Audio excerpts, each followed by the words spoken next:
Shalom Bapak Ibu Saudara. Hari ini kita dengan penuh sukacita memperingati turunnya Roh Kudus di Yerusalem 2000 tahun lalu. Suatu peristiwa yang fenomenal bagi semua orang percaya. Persoalannya adalah, apakah orang percaya sudah dipenuhi oleh Roh Kudus? Banyak orang berpikir atau berpendapat bahwa Roh Kudus tidak perlu lagi memenuhi setiap orang percaya, karena setiap orang percaya sudah mengalami Roh Kudus, karena Roh Kuduslah yang menuntun orang untuk percaya dan menerima Yesus Kristus sebagai Tuhan dan Juru Selamat. Memang benar, tapi nanti kita akan melihat bahwa menerima Yesus sebagai Tuhan dan Juru Selamat dalam tuntunan Roh Kudus berbeda dengan dipenuhi oleh Roh Kudus. Oleh sebab itu, peringatan tentang turunnya Roh Kudus ke Yerusalem 2000 tahun lalu ini sangat penting. Dan pertanyaan penting yang akan dipertanyakan kepada setiap kita, yang kemudian menjadi judul dari firman Tuhan hari ini adalah, sudahkah Anda menerima Roh Kudus ketika Anda percaya? Saudara dituntun oleh Roh Kudus untuk meresponi panggilan Tuhan. Roh Kuduslah yang menarik hatimu untuk menerima Yesus sebagai Tuhan dan Juru Selamat, untuk beriman kepada ketuhanan Yesus Kristus dan kuasa penyelamatan yang dikerjakannya di atas kayu salib bagi saudara. Tetapi saudara harus dipenuhi oleh Roh Kudus. Mengapa demikian? Mari kita lihat apa yang dipercakapkan antara Nikodemus dengan Yesus dalam Yohanes pasal 3 ayat 1. Saya ingin kita baca. Adalah seorang Farisi yang bernama Nikodemus, seorang pemimpin agama Yahudi. Ia datang pada waktu malam kepada Yesus dan berkata, "Rabi, kami tahu bahwa engkau datang sebagai guru yang diutus Allah, sebab tidak ada seorang pun yang dapat mengadakan tanda-tanda yang engkau adakan itu jika Allah tidak menyertainya." Yesus menjawab, katanya, "Aku berkata kepadamu, sesungguhnya jika seorang tidak dilahirkan kembali, ia tidak dapat melihat kerajaan Allah." Kata Nikodemus kepadanya, "Bagaimanakah mungkin seorang dilahirkan kalau ia sudah tua?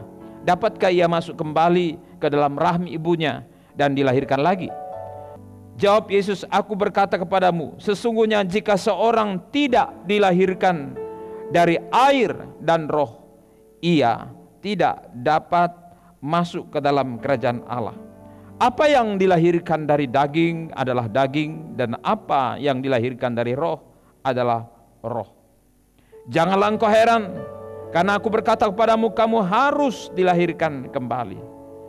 Puji Tuhan, Bapak Ibu Saudara yang dikasihi Tuhan, kelahiran baru dan kepenuhan Roh Kudus itu dua hal yang tidak dapat dipisahkan atau diabaikan. Karena Yesus sendiri mengatakan kepada Nikodemus bahwa untuk masuk ke dalam kerajaan sorga, setiap orang harus dilahirkan kembali dari dua, yaitu air dan roh. Dilahirkan dari air adalah dibaptis. Yohanes mengajarkan bahwa aku membaptis dengan air, tetapi dia yang akan datang itu akan membaptis kamu dengan api, dengan Roh Kudus.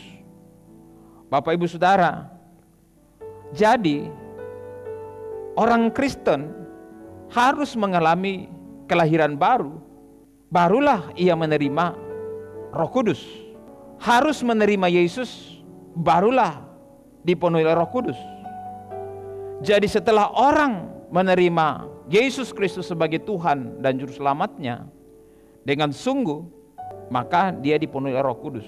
Bahkan sekalipun dia belum dibaptis di dalam air, dia bisa dipenuhi oleh Roh Kudus, karena ia sudah sungguh-sungguh menerima Yesus dari hatinya, bahwa Yesus itu adalah Tuhan dan Juru Selamat. Baptisan air adalah deklarasi atau proklamasi kematiannya, penguburannya, dan kebangkitannya di dalam Kristus Yesus. Dan itu sebabnya di dalam Kisah Para Rasul ada yang dipenuhi Roh Kudus sebelum ia dibaptis. Tetapi setelah dipenuhkan oleh Roh Kudus, tetap ia harus dibaptis. Yesus mengatakan bahwa setiap orang harus dilahirkan kembali dari air dan roh. Artinya ini tidak harus berurutan, air dulu baru roh. Bisa saja roh dulu baru air. Itu bisa terjadi seperti itu, dan memang peristiwa itu pernah terjadi. Banyak kali terjadi dalam kisah para rasul dan dalam sejarah gereja. Bapak Ibu Saudara yang dikasihi Tuhan, apakah baptisan Roh Kudus itu? Kalau Yesus berkata kamu harus dilahirkan dari air dan roh, artinya kamu harus dibaptis di dalam air dan juga Roh Kudus, di dalam roh dan juga di dalam air. Nah, mari kita baca apakah sebenarnya baptisan. Baptisan Roh Kudus itu sama seperti dibaptis ke dalam air, yaitu tenggelam ke dalam air. Seorang harus dipenuhi oleh Roh Kudus, itu artinya masuk ke dalam kuasa daripada Roh Kudus. Jadi itulah yang disebut dibaptis atau dipenuhi oleh Roh Kudus. Nah, Bapak Ibu Saudara, mari coba kita perhatikan. Ketika orang dibaptis Roh Kudus, itu artinya dipenuhi oleh Roh Kudus. Dia mempunyai pengalaman spiritual yang luar biasa, sehingga ia terkoneksi luar biasa dengan Allah. Ia mengalami pengalaman-pengalaman rohani, pengalaman spiritual, dan itu memang sifatnya subjektif, tidak sama untuk semua orang. Tapi memang hanya bisa diceritakan oleh orang yang punya pengalaman itu. Sementara orang yang tidak punya pengalaman bisa saja berpikir bahwa ya itu pengalamanmu secara subjektif. Oke saja, karena engkau tidak punya pengalaman.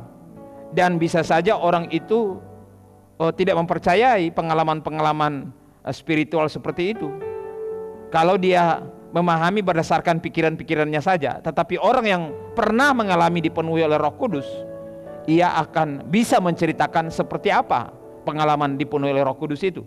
Mari coba kita lihat Yohanes 14 mulai ayat 15 sampai 17. Kita perhatikan bahwa Roh Kudus itu diberikan kepada orang yang percaya. Tapi di dalam ayat yang ke-15 firman Tuhan berkata, jikalau kamu mengasihi aku, kamu akan menuruti segala perintahku. Aku akan minta kepada Bapa, dan ia akan memberikan kepadamu seorang penolong yang lain, supaya ia menyertai kamu selama-lamanya, yaitu Roh kebenaran. Dunia tidak dapat menerima dia, sebab dunia tidak melihat dia dan tidak mengenal dia. Tetapi kamu mengenal dia, sebab ia menyertai kamu dan akan diam di dalam kamu. Bapak Ibu Saudara, banyak orang Kristen sudah terima Yesus sebagai Tuhan dan Juru Selamat. Itu dituntun oleh Roh Kudus, itu sudah pasti seperti itu. Karena tidak ada seorang pun datang kepada Yesus kalau tidak digerakkan hatinya oleh Bapa. Dan itu adalah hasil pekerjaan Roh Kudus. Tapi kenapa pada waktu itu kepada murid-murid Yesus berkata bahwa mereka akan diberikan Roh Kudus yang akan menuntun mereka, yaitu Roh kebenaran. Terlebih dahulu sebelum ada ayat 16 dan 17 dari Yohanes 14 ini, ayat 15 berkata, jikalau kamu mengasihi aku. Bapak Ibu, orang Kristen yang memang punya kehausan, punya kerinduan, punya hasrat yang besar mengasihi Tuhan, punya hasrat yang besar untuk menuruti perintah Tuhan, Yesus berkata, aku akan minta kepada Bapa agar ia memberikan kepadamu penolong. Penolong untuk apa? Untuk membuatmu semakin mengasihi Tuhan, mampu mengasihi Tuhan lebih lagi. Supaya Roh itu membawa kamu untuk menuruti segala perintah Tuhan secara maksimal dan terus menerus. Jadi saudara, tujuan utama ketika orang dipenuhi oleh Roh Kudus adalah supaya hidup mengasihi Tuhan dan mentaati Tuhan. Nah, banyak perintah-perintah Tuhan yang Tuhan mau kita lakukan dalam hidup kita. Apa perintah Tuhan? Sebenarnya kalau kita pelajari, perintah Tuhan itu yang paling penting bagi saya adalah menceritakan tentang Tuhan. Jadikan semua bangsa muridku. Karena banyak orang berpikir perintah Tuhan itu adalah sama seperti hukum-hukum, jangan ini, jangan itu, jangan ini, jangan itu, lakukan ini, lakukan itu. Bukan itu seperti itu perintah Tuhan. Karena hal-hal seperti itu bukan dilakukan untuk memenuhi perintah Tuhan, tetapi sebenarnya itu menjadi gaya hidup. Gaya hidup daripada orang percaya. Orang percaya itu baik, mengasihi Tuhan, mengasihi sesama, ya. Dan itu sebabnya dia tidak berbuat dosa, tidak menyakiti hati orang, tidak membenci. Itu memang gaya hidupnya. Itu memang kehidupannya. Nature, orientasi hidupnya. Alamiah orientasi hidupnya. Itu bukan perintah, jangan lakukan ini, jangan lakukan itu, jangan lakukan ini, jangan lakukan itu. Dalam kekristenan tidak seperti itu. Kekristenan tidak terdiri dari hukum-hukum, aturan-aturan yang harus dilakukan. Jangan makan ini, jangan makan itu, jangan lakukan ini, jangan lakukan itu. Bukan itu prinsip dasarnya. Tetapi prinsip dasarnya apa yang dikehendaki oleh Tuhan. Waktu Yesus hidup bersama-sama murid-muridnya di dunia, sebelum dia naik ke sorga, bahkan selama dia hidup bersama murid, tidak pernah Yesus itu memberi peringatan-peringatan, jangan lakukan ini, jangan lakukan itu. Tidak pernah saya membaca dan mempelajari. Lebih banyak ia mengajar murid-muridnya, memberi prinsip-prinsip kehidupan kepada murid-muridnya, bagaimana mengajar, bagaimana melayani, bagaimana mempunyai hati yang baik, bagaimana mengasihi Tuhan, ya, mengasihi sesama, peduli dan seterusnya. Dan perintah yang dilakukan oleh Yesus, yang diminta Yesus lakukan sebelum dia naik ke sorga adalah pergi, jadikan segala bangsa muridku. Banyak orang Kristen terjebak dengan hukum-hukum perjanjian lama, jangan lakukan ini, jangan lakukan itu, dan terjebak dengan hukum-hukum itu. Padahal sebenarnya hukum itu ada di dalam batin manusia, batin orang-orang percaya, tertulis di dalam loh hati orang. Ada banyak perintah-perintah Tuhan yang ingin Tuhan kita lakukan. Mengasihi Tuhan, mengasihi sesama. Kalau kita mengasihi Tuhan, kita mengasihi sesama. Ada banyak perintah-perintah Tuhan yang Tuhan mau kita lakukan. Nah, Bapak Ibu Saudara yang dikasihi Tuhan, mari kita perhatikan ayat-ayat ini. Aku akan minta kepada Bapa dan Ia akan memberikan kepadamu seorang penolong. Kenapa kita harus menerima penolong? Kenapa kita dimintakan kepada Bapa supaya diberikan penolong? Tentu Tuhan tahu keterbatasan kita, Tuhan tahu ketidakberdayaan kita, Tuhan tahu kelemahan-kelemahan kita dalam menjalankan kehidupan kekristenan kita, mengiring Yesus, melayani Yesus, mentaati perintah-perintahnya. Tuhan tahu orang yang punya hasrat yang besar untuk mentaati Yesus karena mengasihi Yesus, itulah yang akan menerima Roh Kudus. Nah, Bapak Ibu Saudara yang dikasihi Tuhan, mari kita membaca kisah awal turunnya Roh Kudus di Yerusalem yang fenomenal tersebut. Kisah Rasul pasal 2 ayat 1, ketika tiba hari Pentakosta, semua orang percaya berkumpul di satu tempat. Tiba-tiba turunlah dari langit suatu bunyi seperti tiupan angin keras yang memenuhi seluruh rumah di mana mereka duduk. Dan tampaklah kepada mereka lidah-lidah seperti nyala api yang bertebaran dan hinggap pada mereka masing-masing. Maka penuhlah mereka dengan Roh Kudus.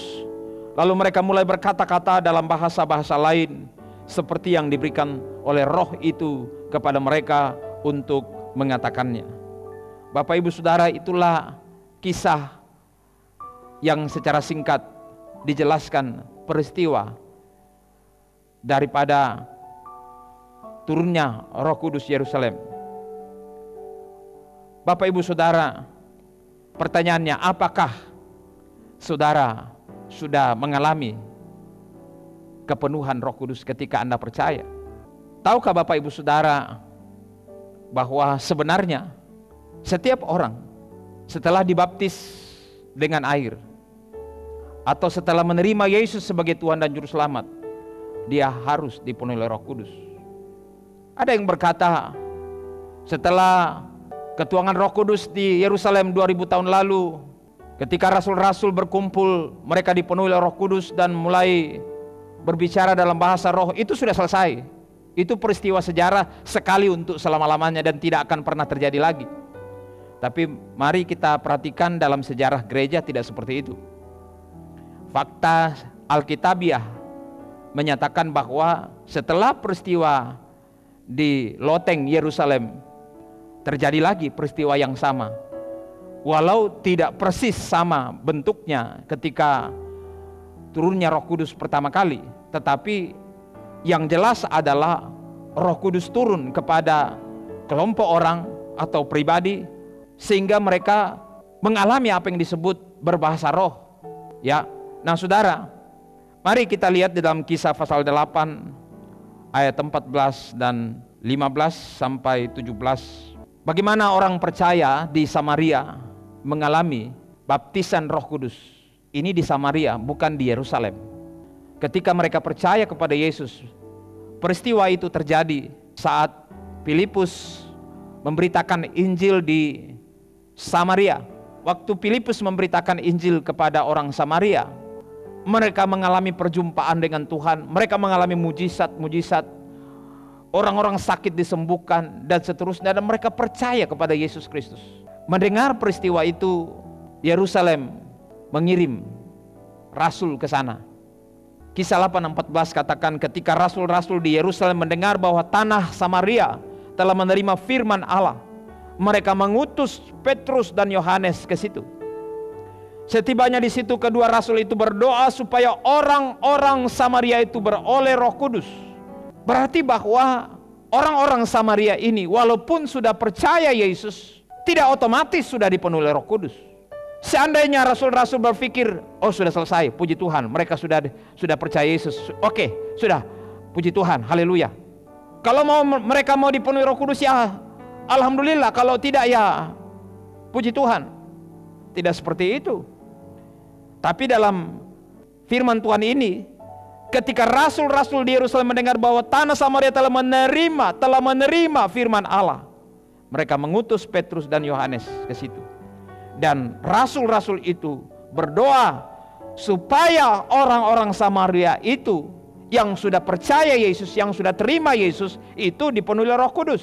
Jadi saudara yang belum dipenuhi Roh Kudus, saya berdoa juga supaya saudara dipenuhi Roh Kudus. Amin. Jangan katakan, pasam nih, jangan saya dipenuhi Roh Kudus, cukup saya percaya Yesus. Siapa bilang? Rasul-rasul merasa sangat penting orang yang sudah menerima Yesus itu dipenuhi Roh Kudus. Ayat 16 dari Kisah Rasul katakan, sebab Roh Kudus belum turun. Ya, kalau ada pendapat bahwa kan Roh Kudus sudah turun di Yerusalem, kenapa mau tunggu turun lagi? Bukan begitu. Kalau kita baca Kisah Rasul pasal 8 ayat 16 ini, Roh Kudus memang sudah turun di Yerusalem bagi para murid-murid, para rasul-rasul, orang-orang yang sedang berdoa di loteng Yerusalem. Tetapi orang-orang Samaria yang sudah terima Yesus, Roh Kudus belum turun atas seorang pun di antara mereka, karena mereka hanya dibaptis dalam nama Yesus. Saudara sudah dibaptis? Sudah? Alhamdulillah, puji Tuhan. Tapi kalau saudara belum dipenuhi Roh Kudus, belum cukup. Mereka hanya dibaptis dalam nama Tuhan Yesus. Kemudian apa yang terjadi? Ayat 17. Rasul-rasul itu menumpangkan tangan di atas mereka, lalu mereka menerima Roh Kudus. Ada haleluya, saudara. Jadi saudara, kalau orang Samaria yang sudah percaya Yesus belum dipenuhi Roh Kudus, bagaimana dengan saudara? Kalau saudara belum mengalami kepenuhan Roh Kudus, saudara harus minta kepada Tuhan supaya dipenuhi Roh Kudus. Saudara juga datang kepada orang yang sudah dipenuhi oleh Roh Kudus untuk didoakan, ditumpangi tangan supaya dipenuhi Roh Kudus. Jangan saudara datang kepada orang yang belum dipenuhi Roh Kudus walaupun bergelar sarjana teologia, master teologia, doktor teologia, profesor teologia, walaupun mereka punya itu tidak salah, saudara. Tapi kalau tidak dipenuhi Roh Kudus, apa artinya semua itu? Nah, Bapak Ibu Saudara, saya mau ceritakan satu pengalaman dari seorang dokter yang belum dipenuhi Roh Kudus. Dokter ini Tuhan tahu dia cinta Tuhan. Dokter ini Tuhan tahu dia adalah seorang yang semangat kepada Tuhan, semangat hidup bagi Tuhan, tapi tanpa pemahaman yang benar. Nah, banyak orang seperti itu, dokter tanpa pemahaman, ahli teologi tapi tanpa pemahaman. Siapa dia, saudara? Dialah Saulus. Dalam Kisah 9, cerita tentang Saulus kita sudah tahu. Dia adalah seorang tokoh penting agama Yahudi. Kepintaran, kecerdasan, dan kemampuannya luar biasa dalam pemahaman teologis. Tetapi dia tidak pernah mengalami perjumpaan dengan Tuhan. Dan itu sebabnya semangatnya hanya membunuh, membenci, dan membinasakan. Tapi saat berjumpa dengan Tuhan, dalam perjalanannya menganiaya orang Kristen, ia berjalan ke Damsyik untuk memburu orang Kristen. Ia berjumpa dengan Yesus. Lalu ketika ia berjumpa dengan Yesus, sengaja ia dibutakan oleh Tuhan Yesus. Lalu kemudian dia dituntun untuk sampai ke Damsyik, tapi bukan untuk membunuh, tetapi untuk bertemu seorang yang dipakai Tuhan bernama Ananias. Ananias ini adalah seorang yang dekat dengan Tuhan. Dia cinta Tuhan. Dia mendengar suara Tuhan, tuntunan Tuhan.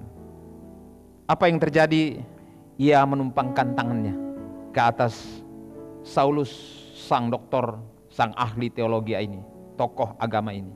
Katanya, "Saulus, saudaraku, Tuhan Yesus yang telah menampakkan diri kepadamu di jalan yang engkau lalui telah menyuruh aku kepadamu, supaya engkau dapat melihat lagi dan penuh dengan Roh Kudus." Perhatikan baik. Dia dituntun oleh Roh Kudus. Dia dituntun oleh Yesus untuk menemui Saulus. Memang sempat dia bersoal jawab dengan Tuhan. Dia bilang, "Saya kenal orang itu, penjahat. Dia selalu menghambat jalan Tuhan." Tetapi Tuhan katakan, "Aku akan pakai dia. Temui dia, doakan dia, sampai dia dipenuhi Roh Kudus." Dan apa yang terjadi, saudara? Ia mendoakan Saulus. Dan ayat 18 katakan, "Dan seketika itu juga seolah-olah selaput gugur dari matanya, sehingga ia dapat melihat lagi. Ia bangun lalu dibaptis." Perhatikan Bapak Ibu. Jadi Saulus juga, walaupun sudah ahli teologi, dia butuh namanya dibaptis di dalam air dan dibaptis di dalam Roh. Saudara yang ahli teologi dan belum dipenuhi Roh Kudus, saya mau beritahu kepadamu, engkau butuh dipenuhi oleh Roh Kudus. Kalau tidak, pemahaman teologiamu hanya sekedar teori. Engkau tidak punya pengalaman spiritual dengan Tuhan, sehingga engkau tidak menjadi maksimal mengasihi Tuhan dan mentaati Tuhan. Rasul Paulus ketika berjumpa dengan Tuhan, ia mengalami perjumpaan yang luar biasa. Dan itu sebabnya, karena Tuhan tahu dia cinta Tuhan. Walaupun tidak mengenal Tuhan, tetapi dia cinta kepada Tuhan. Lewat agamanya, dia tidak tahu, dia tidak paham bahwa dia sedang menentang Tuhan. Tapi dasarnya hatinya itu sangat cinta Tuhan, sangat baik, sangat mau taat kepada Tuhan. Jadi semua orang yang cinta Tuhan, walaupun beragama lain, bisa saja Tuhan bawa untuk mengenal Tuhan. Seperti halnya Saulus, pemimpin, pembela agama Yahudi. Apa tidak mustahil? Apa yang tidak mungkin bagi Tuhan? segala sesuatu mungkin bagi Tuhan. Saulus bisa diubah menjadi Paulus. Saudara juga bisa diubah Tuhan jadi dari hidup yang bertentangan dengan kehendak Tuhan menjadi orang yang hidup sesuai dengan kehendak Tuhan. Nah, Bapak Ibu Saudara, satu contoh lagi yang ingin saya sampaikan kepada saudara. Jemaat Efesus itu jauh dari Yerusalem. Kalau Efesus sekarang itu ada di Turki, ya, itu sangat jauh dari Yerusalem. Tapi Kisah pasal 19 ayat 1 mencatat, ketika Apolos masih di Korintus, Paulus sudah menjelajah daerah-daerah pedalaman dan tiba di Efesus. Di situ didapatinya beberapa orang murid. Katanya kepada mereka, sudahkah kamu menerima Roh Kudus ketika kamu percaya? Akan tetapi mereka menjawab dia, belum. Bahkan kami belum pernah mendengar bahwa ada Roh Kudus. Ya ilah, saudara, ada orang percaya Yesus pada masa itu, tahu Yesus tetapi tidak paham tentang Roh Kudus. Banyak orang seperti itu, hanya Yesus, Yesus, Yesus, tapi tidak peduli dengan Roh Kudus. Dia tidak mau tahu atau memang tidak tahu sama sekali ada Roh Kudus.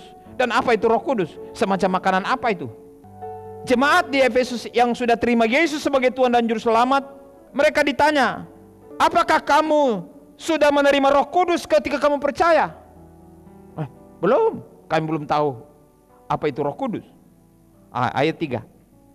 Lalu kata Paulus kepada mereka, kalau begitu dengan baptisan manakah kamu telah dibaptis? Jawab mereka, dengan baptisan Yohanes. Oh, Yohanes sudah baptis. Ya, baptisan Yohanes itu beda dengan baptisan yang saya maksudkan ini. Ya, kata Paulus, baptisan Yohanes adalah pembaptisan orang yang telah bertobat. Dan ia berkata kepada orang banyak bahwa mereka harus percaya kepada Dia yang datang kemudian daripadanya, yaitu Yesus Kristus. Jadi orang yang dibaptis oleh Yohanes itu hanya bertobat dari dosa-dosanya. Ya, bertobat dari kesalahan-kesalahannya. Ya, kalau sekarang ini seperti orang altar call, bertobatlah dari dosa-dosamu. Itu gampang, orang boleh datang bertobat kemudian berbuat lagi karena hidupnya tidak berubah, hanya bertobat saja. Lalu Paulus katakan, ya, kamu harus percaya kepada Dia yang datang kemudian daripada Yohanes. Siapa Dia? Yesus Kristus. Jadi harus dibaptis ke dalam Kristus, bukan dibaptis untuk bertobat semata-mata dari dosa-dosamu, tetapi supaya mantap, ya, benar, kamu harus dibaptis ke dalam kematian, penguburan, dan kebangkitan Kristus. Oh begitu? Iya. Jadi mereka dibaptis di dalam Yesus Kristus. Mari coba kita lihat ayat 5. Ketika mereka mendengar hal itu, mereka memberi diri mereka dibaptis dalam nama Tuhan Yesus. Dibaptis air ini ceritanya. Artinya ditenggelamkan. Ketika mereka mendengar hal itu, mereka memberi diri mereka dibaptis dalam nama Tuhan Yesus. Ayat 6. Dan ketika ini dibaptis dengan air, saudara. Ayat 6, ketika Paulus menumpangkan tangan di atas mereka, turunlah Roh Kudus. Jadi baptisan air dengan ditumpangkan tangan lalu turunlah Roh Kudus ke atas mereka, itu berbeda. Amin, saudara. Saudara sudah pernah tumpang tangan untuk dipenuhi Roh Kudus? Mungkin saudara sering ditumpangi tangan untuk sembuh dari sakit penyakit, tapi yang pasti saudara tidak pernah ditumpang kaki. Amin. Saudara pasti ditumpangi tangan. Dan seringkali kalau orang pergi KKR itu paling suka mau ditumpangi tangan oleh pendeta. Kalau bisa jatuh-jatuh, tidak apa-apa, jatuh saja, yang penting sadar. Amin. Ya, kalau tidak sadar itu tidak benar itu. Ya, jadi saudara, ketika Rasul Paulus menumpangkan tangan atas mereka, turunlah Roh Kudus. Haleluya. Paulus ini siapa, saudara? Paulus ini adalah seorang yang sudah dipenuhi oleh Roh Kudus. Tidak bisa orang yang belum dipenuhi Roh Kudus pergi tumpang tangan kepada orang yang belum penuh Roh Kudus. Karena dia sendiri belum penuh Roh Kudus, bagaimana bisa menumpangkan tangan seorang atas orang yang belum dipenuhi Roh Kudus? Nah, siapa yang bisa menumpangkan tangan kepada orang? Dalam masa masa para rasul. Dalam kisah-kisah ini saudara menemukan para rasul yang melakukannya. Tapi dalam perkembangan gereja, rasul tidak mungkin pergi ke seluruh dunia untuk menumpangkan tangan kepada semua orang. Siapa yang layak menumpangkan tangan agar dipenuhi Roh Kudus? Orang percaya yang sudah dipenuhi Roh Kudus. Saudara yang sudah dipenuhi Roh Kudus, tumpangi tangan. Saya mengalami seperti itu. Bukan pendeta, bukan orang-orang yang dipakai Tuhan luar biasa yang menumpangkan tangan atas saya. Yang menumpangkan tangan ke atas saya sehingga saya penuh Roh Kudus adalah ibu saya. Di mana terjadi? Bukan di gereja, bukan di mana-mana, di ruang tamu keluarga saya. Jadi saudara, saya dipenuhi Roh Kudus karena ditumpangi tangan oleh orang yang sudah dipenuhi oleh Roh Kudus. Ada haleluya saudara. Saudara mau dipenuhi Roh Kudus? Kalau saudara belum dipenuhi Roh Kudus, datanglah kepada orang yang dipenuhi Roh Kudus supaya dia mendoakan engkau supaya dipenuhi oleh Roh Kudus. Amin saudara. Pertanyaannya bagi kita semua yang mendengar firman Tuhan hari ini, sudahkah engkau dipenuhi Roh Kudus ketika engkau percaya? Tuhan memberkati kita. Amin. Mari kita berdoa. Demi nama Yesus Kristus kami bersyukur untuk firman-Mu hari ini. Bagi umat-Mu yang mendengar firman pada hari ini, Tuhan tuntun mereka untuk memahami kebenaran firman, agar ketika mereka mendengar firman, mereka menyadari pentingnya saya dipenuhi oleh Roh Kudus. Setelah menerima Yesus sebagai Tuhan dan Juru Selamat, saya harus dipenuhi oleh Roh Kudus supaya saya semakin mengasihi Tuhan, mampu mengasihi Tuhan, mampu setia, mampu mentaati perintah-perintah Tuhan, mampu melakukan kehendak Tuhan, mampu menyenangkan hati Tuhan, mampu melakukan apa yang Tuhan kehendaki untuk saya lakukan sebagai murid-murid Yesus di bumi ini.